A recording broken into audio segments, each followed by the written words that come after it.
গতিকে দুটুকা সময় পাই আমি আসনটোৰ পৰা আসনলৈ আহি গ্ৰহণ কৰিবৰ কাৰণে অনুৰোধ জনাইছোঁ।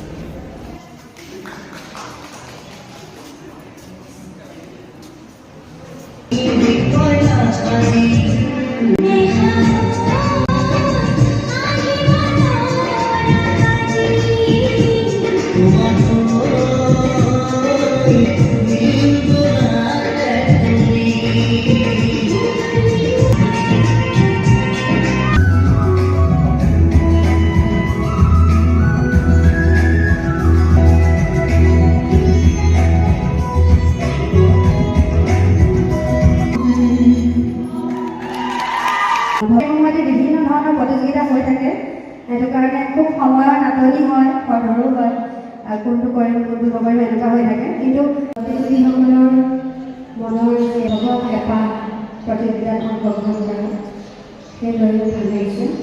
আৰু বাকী সকলোকে বহুত বহুত শুভেচ্ছা জনাইছোঁ।